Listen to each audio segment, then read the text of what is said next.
Alhamdulillahi Rabbil Alamin. Allahumma salli ala Sayyidina wa Nabiina Muhammadin wa ala alihi wa sahbihi ajma'in. Inna lillahi wa inna lillahi raji'un. Telah meninggal dunia yang mulia Al-Habib Abu Bakar Al-Adani bin Ali Al-Masyhur pada hari Rabu 27 Juli 2022 bertepatan dengan 28 Zulhijjah 1443 Hijriah. Mudah-mudahan Allah Subhanahu wa taala memberikan kepada beliau akan rahmatnya, kasih sayang dan berkumpul dengan baginda Nabi kita Muhammad sallallahu alaihi wasallam. Amin Allahumma amin. Sekilas daripada biografi Habib Abu Bakar Al-Adani bin Ali Al-Masyhur. Beliau dilahirkan di lingkungan keluarga yang cinta ilmu dan dakwah. Tempatnya kota Ahwar pada tahun 1366 Hijriah. Dilahirkan dan dibesarkan di lingkungan keluarga yang religius, menjadikannya sejak masa kecil telah menghafal Al-Quran.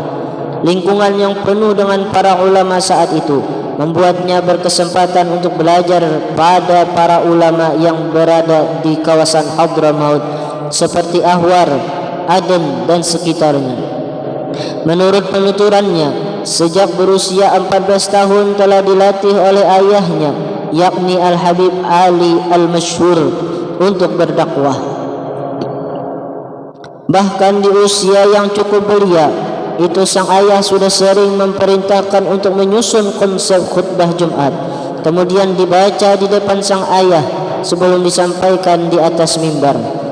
Sosok sang ayah sangat melekat pada diri sang anak. Bahkan hampir di semua sisi hidupnya banyak dipengaruhi dan dididik oleh sang ayah.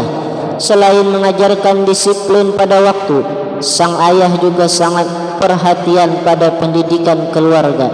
Di samping juga sebagai pendidik yang mengajarkan arti dan tujuan hidup.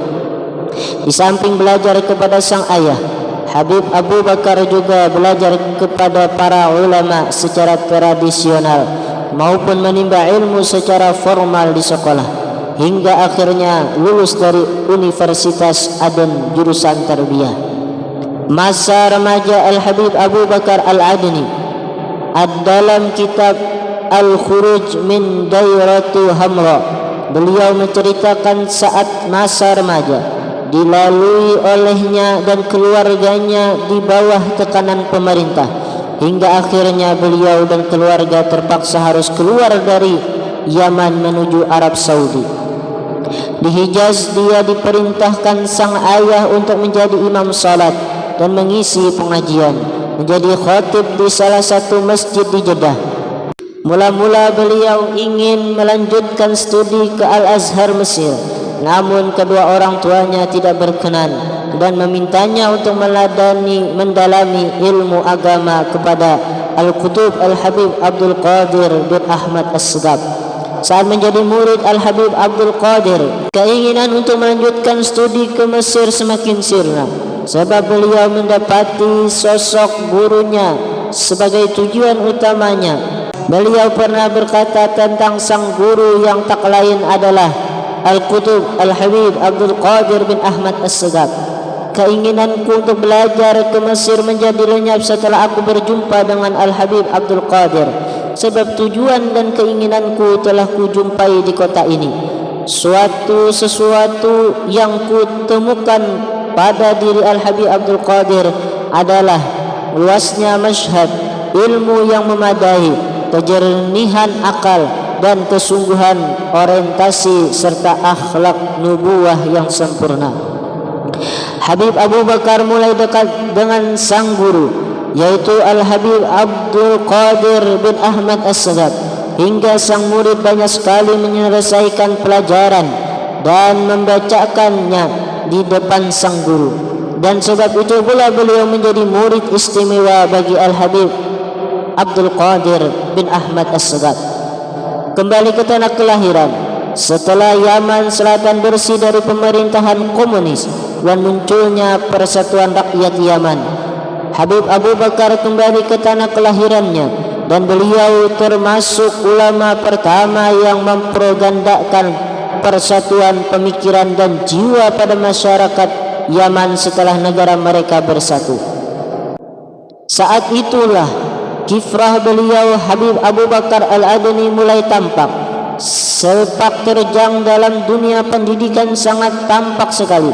Hal itu terbukti saat beliau membuka puluhan pondok pesantren di berbagai pelosok negeri Yaman, serta pusat-pusat pendidikan yang jumlahnya tidak kurang dari 83 cabang. Kemampuannya menggabungkan konsep pendidikan modern dengan pendidikan tradisional menjadikan mayoritas murid-muridnya menjadi sarjana dan cendekiawan yang ikut mewarnai dakwah di Yaman. Selain aktivitas mengajar, beliau juga aktif mengadakan seminar dan kajian intensif seputar dakwah dan ilmu keislaman. Begitu juga beliau banyak mendirikan forum kajian atau yang dikenal dengan istilah muntadayat di berbagai kawasan di Yaman. Gagasan dan pemikiran Habib Abu Bakar Al-Adani, tak sedikit gagasan dan pemikiran Habib Abu Bakar Al-Adani membantu menyelesaikan problematika umat, dan pemikiran tersebut dituangkan di lebih dari 150 karya, baik di bidang fikih, sejarah, akidah, sastra, metode dakwah, dan yang menarik adalah karya-karya dengan pemikiran yang cukup baru dan belum pernah dijelaskan oleh ulama pendahulunya.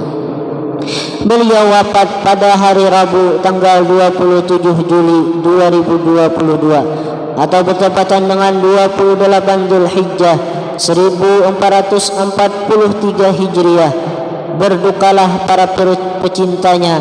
Mudah-mudahan ilmu yang beliau berikan menjadi keberkahan bagi kita semua, dan mudah-mudahan beliau mendapatkan rahmat dari Allah Subhanahu wa taala dan berkumpul dengan kekasihnya yaitu Rasulullah sallallahu alaihi wasallam. Amin amin Allahumma amin. Wallahu a'lam bissawab. Al-Fatihah.